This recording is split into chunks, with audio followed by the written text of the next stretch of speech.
We are back for the Daily Bread Bible study. This is day number 28 for Leviticus chapters 1 through 4. And we are beginning in the book of Leviticus, seeing that the tabernacle is set up. And so, what are the rules that govern the tabernacle? Well, Leviticus dictates how this community who worships inside the tabernacle can be different than other nations, who will then become the term Gentiles. To guide this difference, God gives instructions for communal life and worship inside the tent of meeting. So these are a little bit more instructions. Again, Leviticus relates to the tribe of Levi, who are the priest there, the priestly tribe for the people of God, from which Moses and Aaron come and their descendants. And so the Levites in Leviticus is directed towards them primarily in keeping the right boundaries and holiness with God. Now, I'll give a little transparency around my bias. I know little about the different types of offerings. I know that there are, at least a handful of different type of offerings, and we'll get into those in a little bit more depth. But I don't actively practice these rituals of sacrificing the grain or the sin offering. And I also see these offerings as unnecessary for my own spiritual life and salvation.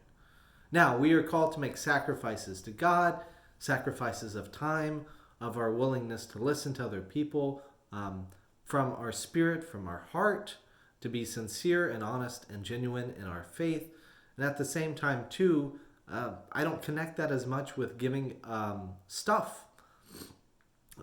Yes, of course, need to be able to support the community and to join in that work together. That includes finances as well. But on the whole, it's not about, offering the blood of an animal in place for your life. That's just not something that I think makes God happy. Yet at the same time, I'm not going to dismiss the wisdom that is found here in the book of Leviticus of these laws, and they are applicable to our day and time. You just have to translate it a little bit. My hope is that their definition of faithfulness in the past will give us insight into our understanding of being faithful today. So, where did it happen? Well, Leviticus 1:1 says, "The Lord summoned Moses and spoke to him from the tent of meeting." And we see in Leviticus 27:34, "These are the commandments that the Lord gave to Moses for the people of Israel on Mount Sinai." So remember, he spends 40 days and 40 nights on Mount Sinai with God. So Moses entered the cloud and went up to the mountain, and Moses was on the mountain those 40 days and 40 nights. So what is the purpose? Why? Well, it's to be faithful to God alone. Leviticus 18:3, it says, "You shall not do as they do in the land of Egypt where you lived, and you shall not do as they do in the land of Canaan to which I am bringing you. You shall not follow their statutes. My ordinances you shall observe, and my statutes you shall keep. Following them, I am the Lord your God. You shall keep my statutes and my ordinances. By doing so, one shall live. I am the Lord." So how are these kind of maintained? And as we talked about previously, I see it as boundaries, which include both freedoms and limits on what you can do, what is acceptable behavior for their society, and then consequences, which is what happens when someone goes too far across the boundaries. Now, I should also note some common words that are used here. Holy, common, clean, and unclean. Holy is used 76 times, and it means that something is set apart mainly for God's use. Common is just the regular stuff you interact with. You could take something that is, kind of normal and common and set it apart for God's use, and that makes it holy. As far as something that is clean, clean is mentioned 70 times, and it talks about being acceptable before God. So it's not like not have dirt on top of you, but It's more just about being acceptable before God.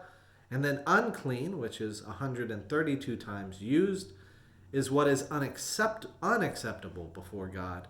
So in danger of bringing God's wrath. So if something unclean tries to come in the presence of God, it may in fact invoke God's wrath.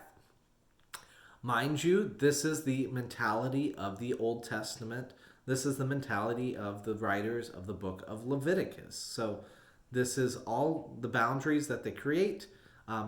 This information I'm telling you not because I think it is the way that God works, but I think it is because it is important to know what they're thinking and how they set up their practices around worship. Now, physical blemishes also were seen as a judgment, God's judgment upon a person. That if somebody had physical blemish, it was because they were unclean before God, unacceptable before God in some way, shape, or form. So, I don't believe that, but that's kind of there.